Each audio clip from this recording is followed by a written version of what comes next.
Assalamualaikum warahmatullahi wabarakatuh. Perkenalkan, nama saya Ahda Inayati Mabruro dengan NIM 1814101778. Baiklah, di sini saya akan menjawab beberapa pertanyaan dari mata kuliah Pasar Modal Syariah. Untuk soal pertama yaitu bagaimana kondisi perkembangan pasar modal syariah pada masa pandemi COVID-19.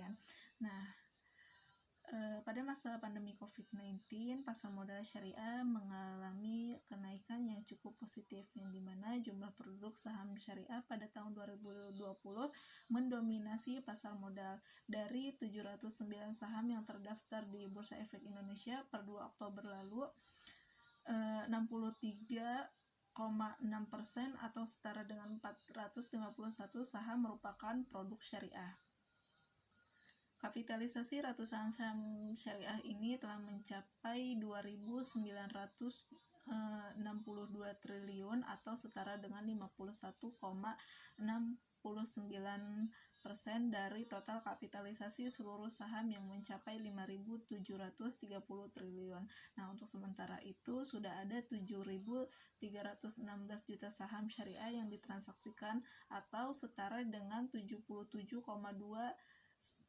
dibanding seluruh transaksi di lantai bursa. Nah, frekuensinya itu mencapai 446.527 kali atau 71,88% dibanding seluruh transaksi IHSG. Kinerja positif pasar saham syariah juga terlihat dari pertumbuhan signifikan dana kelolaan pada reksadana syariah selama masa pandemi COVID-19.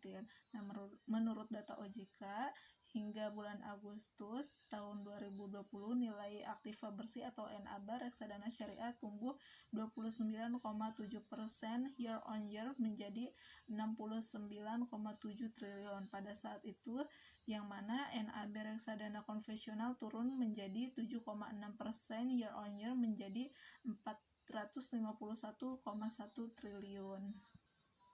Seorang direktur di Bursa Efek Indonesia mengatakan bahwa investor syariah dari tahun ke tahun konsisten terus meningkat. Pertumbuhannya mencapai 537% sejak 5 tahun lalu, dan pada saat tahun 2020 ada 78.199 investor saham syariah di Indonesia.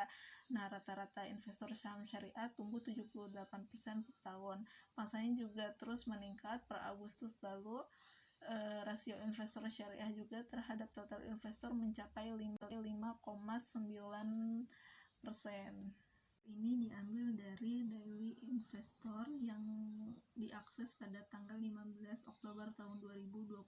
Nah, untuk pertanyaan yang kedua yaitu jelaskan bagaimana untuk menjadi investor di pasar modal syariah di Indonesia yang tidak menyalahi prinsip-prinsip Islam dalam berinvestasi.